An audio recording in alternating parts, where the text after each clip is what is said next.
My friends, hello and welcome to this fundamental finance course, lesson 5, call options. Today, we're going to talk about options. I'd like to tell you that over time, what's going to happen, the logic of this course, is that at first we're talking about basic blocks, simple blocks, and we're going to look at them individually. What's going to happen in future lessons or future episodes is that things are going to speed up. That means what we're going to do is start taking those blocks and combining them to put them together. For example, I talked about stocks, now I'm going to talk about options. But there will come a time when we'll see that we can combine stocks and options with each other and get some very interesting setups. What's the goal of the game? The goal is to translate a strategy that we can define in French. Say, I think it's going to go up, it's going to go down, I think it's going to stagnate, I think there's a resistance, I think it's going to collapse, or on the contrary, I think it's going to explode. And that this thought is translated into financial instruments that allow you to make money if you're right. And also to allow you to put protections in place because you don't have to be exposed. Only in the stock market can you set up a certain level of protection, but in return, you slightly lower your returns. You need to know one thing, and we'll see it a bit more clearly, maybe in 2 or 3 videos from now. The thing is, when you're in the stock market, you're not just buying and selling stocks or options.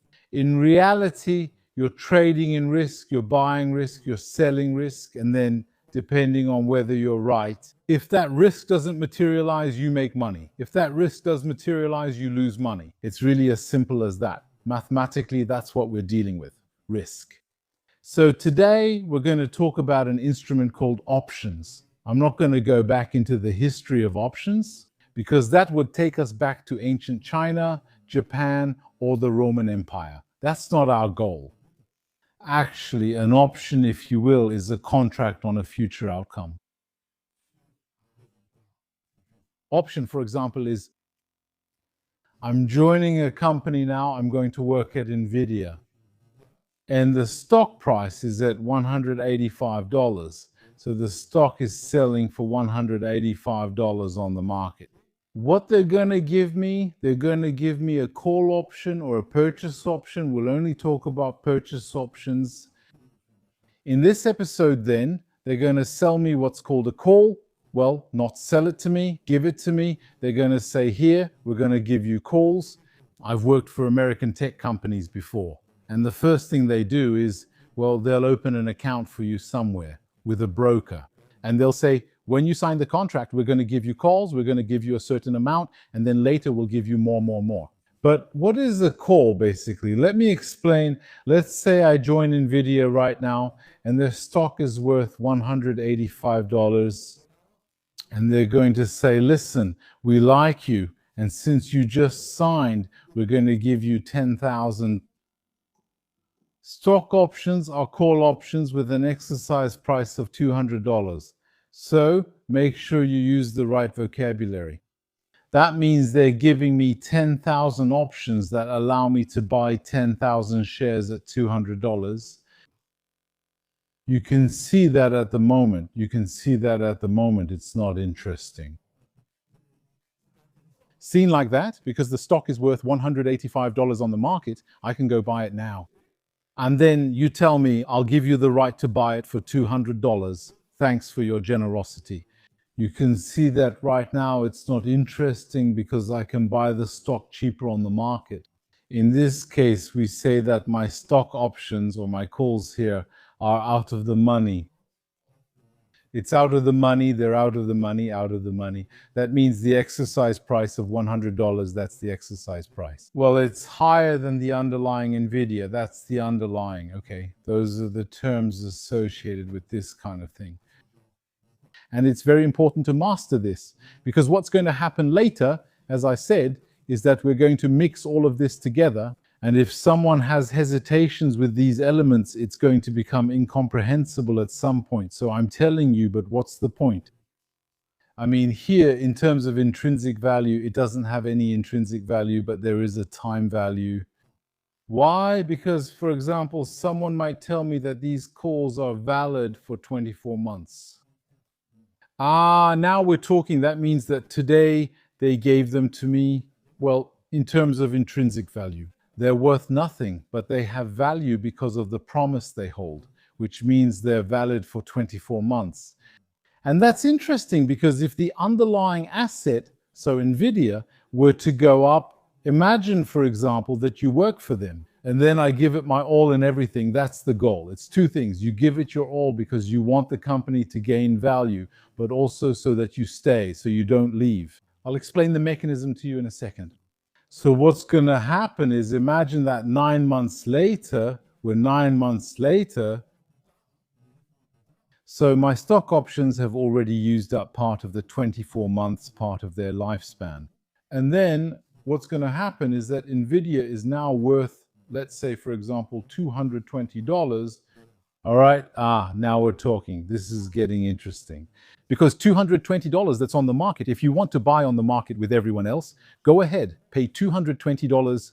But me, because of these calls I was given, I have the right to buy up to $10,000 for $200. You see, and that's where it gets really interesting, because if I exercise, that means using these options.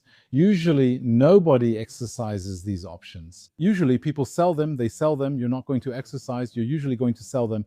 That's how it works, by selling them. Options are bought and sold. Okay, so with options, that's what you do. When the underlying asset goes up like here, they become in the money. Before, they were out of the money, outside, out of the money, but now they're in the money. You see, and what happens is they're in the money, they're in the money. So now what's going to happen is that they have intrinsic value. Now you can see clearly from $20, or rather from 35. Look, wait, let's stop.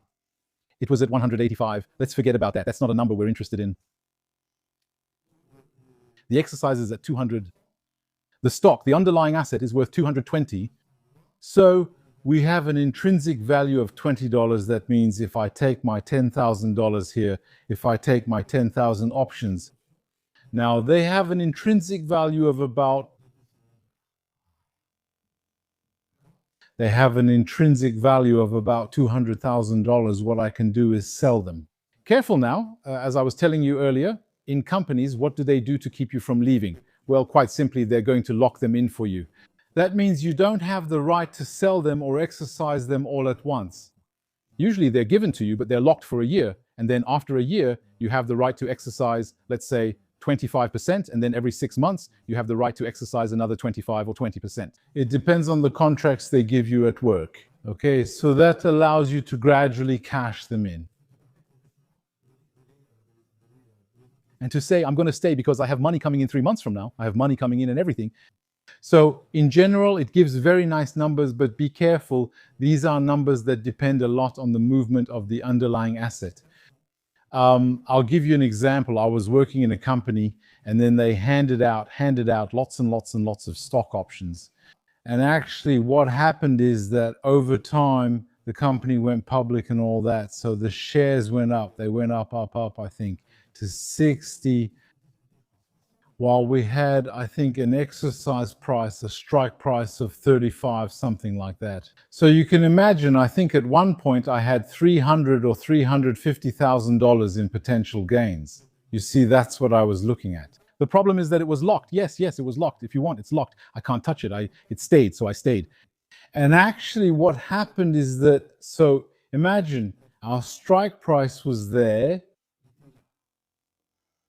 At 35 and beyond 35, we make money, okay, right? At one point, the stock was at 60, you see. The stock was at 60, so all of that represented the intrinsic value of the call per share. It was great, you see. So there was money to be made. They had locked them for us, so people kept saying, I'm rich, I'm rich, I'm rich. Afterwards, the chief executive officer started selling. So the chief executive officer started selling, and when the chief executive officer sells, watch out, when the chief executive officer sells. If you work, for example, at Air France as a pilot, mechanic, all that, you sell shares in France, you buy shares in France, well, nobody's going to hear about it. It's not a problem. Because if you're just an employee, not part of the decision-making team, it's considered that your actions mean you don't know anything, you have no insider information. Whereas when the chief executive officer or the people around him sell or buy, it's reported to the stock market authorities and published online. You know it. You know that the chief executive officer is selling or buying. So what happened was that every week the chief executive officer was selling, tick, tick, like that. He was selling, and every time he sold, the price went down.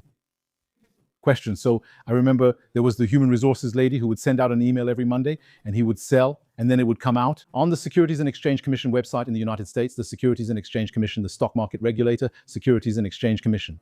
And actually, we had a lady from Human Resources, who was sending an email right after saying, yes, listen, don't worry. He's just taking some money. It's normal. So let me tell you something. This is normal. What's not normal? It's normal for founders or others from time to time to sell, to take out some money because they need to pay themselves. At some point they invested, it took years.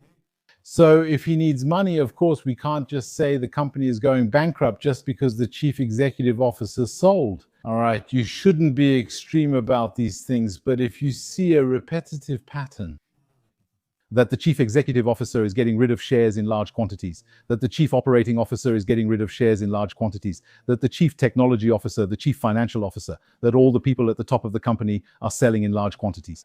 There, I guarantee you one thing, they know something that you don't know. And in that case, let me tell you, never buy those shares, never buy those stocks. You have yes, I'm going to do this. If he's selling in large quantities, it's because he's expecting a drop. It's because he knows things, he knows there's a collapse, he knows there are problems, he knows a product isn't working, he knows there are losses in market share, he knows all that, and you don't, okay? So he's betting on a drop, he's selling, and what are you doing? You're coming in to buy from him, betting on a rise. That means you come in off the street, hands in your pockets, and you're going to tell the chief executive officer, you don't know. And I know to never buy stock from Chief Executive Officer S. That's clear, that's an important rule we're going to establish. Up until now, I'm not going to, in this course, I'm not allowed to give investment advice, and that's not my goal. I can tell you what not to do, as that's widely agreed upon. Then I'll provide tools so you can create your own scenarios. When you have a vision that you play out in your head, you can execute it with instruments. So what was happening was that the chief executive officer was selling, and then at some point we would leave. Like, you're here at 360K, you're very happy there, then you're at 200K after that, you get here at 100K, you see, and it's stuck. And the moment you're allowed to sell, it's here, it's over. That's what we call the carrot. You see, it's a big carrot like that they're going to put in front of you so that you actually stay in the company and give it your all. Well, of course, I explained the reasons. It's just to simplify things for you. I explained the reasons in the context of, if you want, in the context of a company where they give them to you and everything. But you can go buy them on the stock market. You can go buy options on the stock market. You go to your broker, you buy options. So why do you buy options? For example, you think it's going to go up. So you think that, for example, you don't work at NVIDIA. Let's forget that for now. You don't work at NVIDIA. But you look at NVIDIA and you say, you know what? Potentially it could go up. So what you can do, you have two choices. Either you buy the stock itself, okay? But what you can do, you can also buy options on the stock. You forget about the stock. So options are what we call a derivative product. You'll often hear that in the markets. So a derivative product or a derivative market is a market whose value depends on another market. That means you're in the options market, but the value of options depends on another market, which is the stock market. But you can also have options on commodities, for example. And in that case, your option, the price of your option will depend on the commodity market. So you can either buy the stock at $185 and then say, well, it's going to go up. So you own the stock. So in this case, you're the outright buyer of the stock. Outright. I'll be using this term regularly. Outright, when I say outright. And we'll see that the purpose of this course is actually to avoid being outright. So what does outright mean? It means I buy my stock and I'm outright. It means that if things go in the wrong direction, I lose money. Simple, there's no protection at all. If the stock goes in the right direction, I win. I buy it at 185, and if later in the year it goes up to 220, 230, 250, happy day, I'm making money, that's good, but I'm not actually making money until I've sold. Be careful. I often see people enter the stock market, get a brief spike, feel happy and claim they've made money, but they really haven't. You make money when you sell. When you exit, when you take your profits, you sell. That's when you cash in. It's in your account. You've made money. A stock going up isn't money yet. It's money that's been sold to you. Just to be clear, so the stock goes up, up, up, and actually that's great. You're potentially making money. But if the stock goes down, if, for example, it slips to 175, then to 170, then to 160, and then you find out that, yes, the Chinese have released a card that's more powerful than NVIDIA's, and it costs half as much. At that point, you have NVIDIA, which was at 185. Well, in 6 months, it will drop to $45, and you, who bought at 185, you'll probably never see that price again. There's a very interesting chart from Cisco. Take a look at it if you have time, Cisco. In the early 2000s, during the internet bubble, I think it reached $80. It dropped, it reached $80 again about 2 or 3 months ago. It took nearly 25 years to get back to $80. So I don't know if there was a split or not in the meantime. But just to tell you that, if it drops, if it crashes, it can crash for good. You might see this price in 30 years. You might never see it again, okay?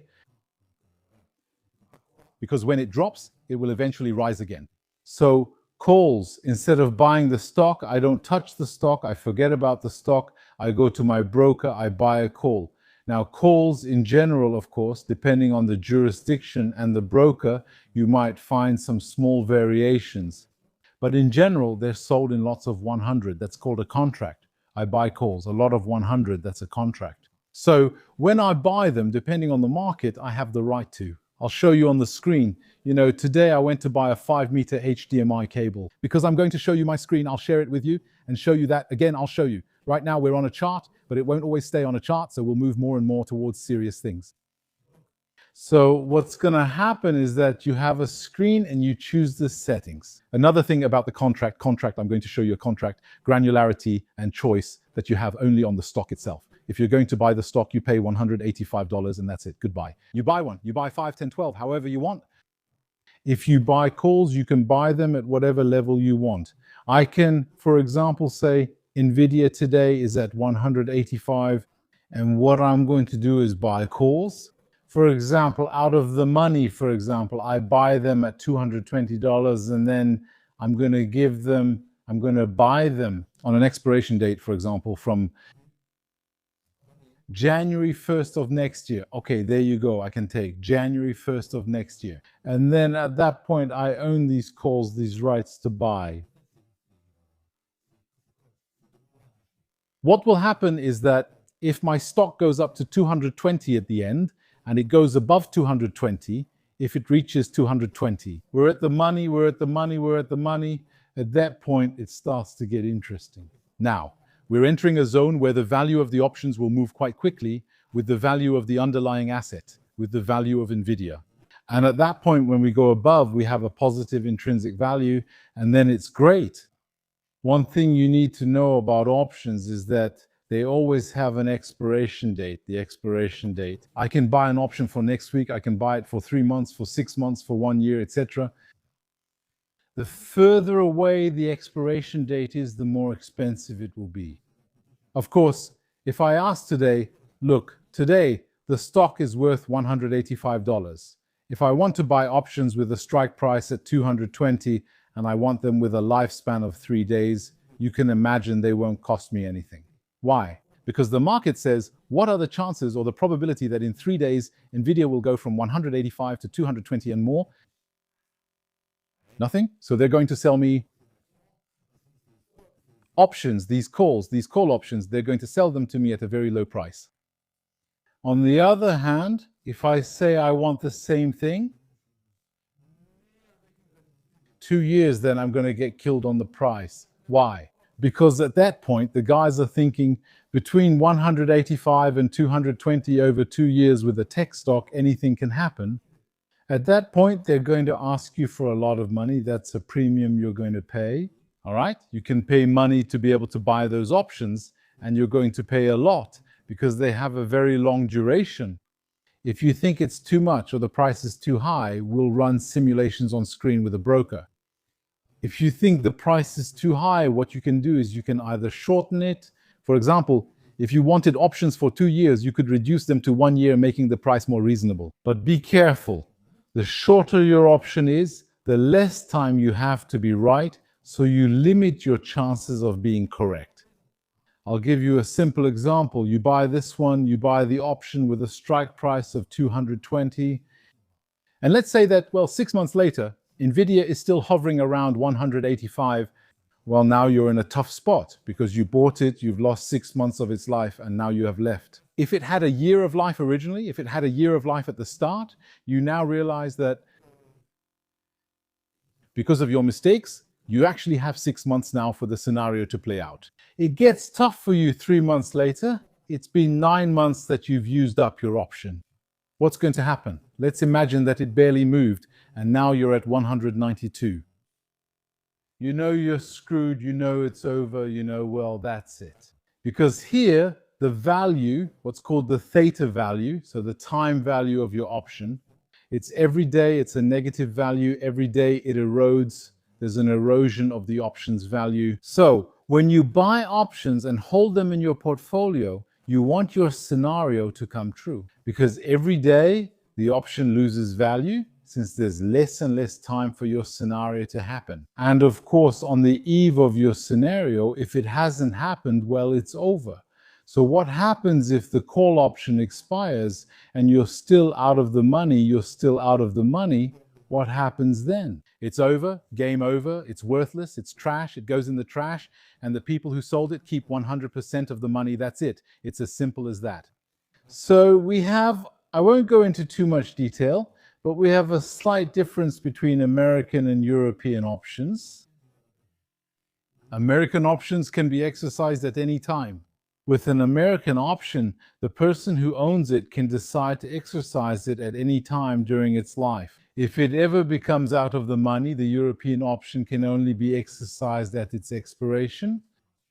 But the difference in general, the difference is relatively small for the everyday investor because quite simply, you just don't exercise it. We're going to trade options, whether it's an American or European option. What's going to happen is that it's a call option. If the underlying asset goes up, both options go up and both options see their intrinsic value increase and we can sell them. So that's the call option. When I started this episode, I talked about what we call this, who gives them to you, etc. It was just for educational purposes, simply to tell you here you have an option, which is a possibility to buy. In reality, in real life, you don't need an employer to give them to you. You go to the markets yourself, you buy them, you put them in your portfolio. If you buy call options, you're also a naked buyer. Because if the underlying asset goes down while you have call options and the underlying keeps going down, if, for example, I have a strike price of 220 on Nvidia, but Nvidia keeps going down, down, down, well, I'm screwed. It's over. I'm a naked buyer, okay? A naked buyer means that if it goes in the wrong direction, I lose. I'll show you later. The next episode will necessarily be about put options, what we call puts, put options. And you'll see that it's quite rare for people to buy just one or the other, just to put them in their portfolio. In general, we create strategies, we set up strategies to plan out our vision. I have a vision and we're going to plan it out. And we're going to mix stocks, options, all of that in one direction or another. And actually build something, a position in a portfolio that allows me to make money. If this happens, lose money. If that scenario happens, limit the damage. If ever there's a huge problem, I can limit the damage. You see, there are a lot of possibilities with these tools, but you really need to master them. I'll stop here in this episode, and the next one will definitely be about put options.